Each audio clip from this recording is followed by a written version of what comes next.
Kau tidak bisa memperbaiki orang lain, jika memiliki kenalan sosiopat atau psikopat, apakah kita sebaiknya menghindarinya? Atau apakah kita sebaiknya memujuknya untuk berubah?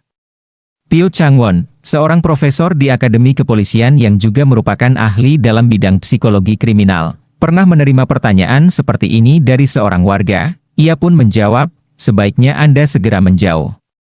Sekarang juga, lalu ia menambahkan dengan tegas, Anda tidak akan pernah bisa mengubahnya, yang harus Anda lakukan adalah cepat-cepat menjauh. Seseorang baru akan dipastikan sebagai psikopat atau bukan setelah para ahli melakukan observasi dan pemeriksaan mendalam, jadi tolong jangan percaya atau menarik kesimpulan begitu saja.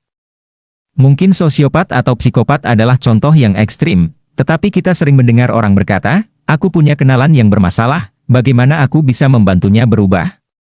Ada satu kesamaan dalam semua pertanyaan itu, yaitu bahwa mereka yakin mereka bisa mengubah seseorang apabila mereka berusaha keras. Kenyataan bahwa seseorang yang bermasalah bisa berubah berkat bantuan orang-orang di sekitarnya memang bukan sesuatu yang aneh. Anak-anak yang sulit makan, sulit berkonsentrasi, atau sering berbicara kasar bisa mengalami kemajuan dan berubah 180 derajat setelah berkonsultasi dengan para ahli melalui program pendidikan. Si tokoh utama yang bermasalah berkata bahwa hidupnya kini berbeda.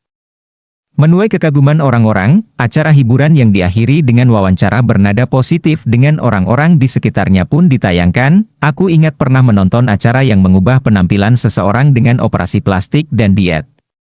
Kekerasan domestik yang dilakukan oleh suami si tokoh utama pun berhenti. Perubahannya sungguh dramatis. Tetapi perubahan yang kita lihat di media adalah pertunjukan dramatis yang sudah diedit dan dibuat-buat. Kita tidak tahu seperti apa kehidupan selanjutnya dari orang-orang yang sudah diubah. Itu, walaupun ia benar-benar berubah, kemungkinan itu sangat kecil. Kisah-kisah perubahan yang terus-menerus disiarkan inilah yang membuat orang seolah mendapat pencerahan dan berpikir bahwa seseorang bisa mengubah orang lain. Menurutku, kisah-kisah ala legenda Putri Pyonggang dan si bodoh ondal ini menghantui orang umum, bahkan merusak hubungan antar manusia dan budaya organisasi. Manusia tidak akan berubah hanya dengan bujukan atau pencerahan, harus berusaha keras untuk berubah atas keinginan sendiri demi menjalani hidup yang lebih baik. Orang biasa yang tidak memiliki kondisi jiwa atau tekad yang kuat kemungkinan besar hanya akan membaik selama beberapa waktu sebelum kembali ke cara mereka yang dulu. Terutama apabila masalahnya bukan hanya tentang ingin berhenti merokok atau ingin berdiet, melainkan tentang kekerasan, depresi, dan kelainan kepribadian. Harapan bahwa kasih sayang dan usaha keras bisa mengubah seseorang yang bermasalah memang indah, dan kadang hal itu berhasil dalam kehidupan nyata, namun harus disadari bahwa kemungkinannya sangat kecil. Hal ini tidak berarti kita harus menyerah, tetapi kita harus mengakui bahwa usaha itu akan sangat sulit, karena itulah dunia terus maju dengan menyediakan sistem-sistem pelengkap seperti hukum dan pelayanan masyarakat, juga karena keinginan dan tekad saja tidak akan cukup. Untuk melihat kenyataan dengan jelas, kita harus menerima bahwa kita tidak berdaya.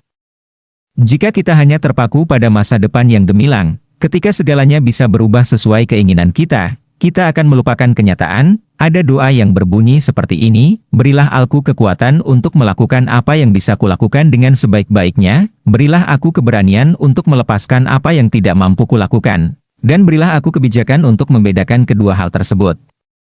Jika kita tidak bisa melepaskan apa yang tidak bisa kita lakukan, hal-hal lain yang bisa kita lakukan pun akan terlepas dari pegangan kita. Mari kita serahkan pekerjaan ahli kepada para ahli, dan memusatkan perhatian kita pada apa yang mampu kita atasi sendiri. Bagaimanapun, kita bahkan tidak memiliki waktu yang cukup untuk mengurus hal-hal yang penting. Dan kita juga berhak bahagia.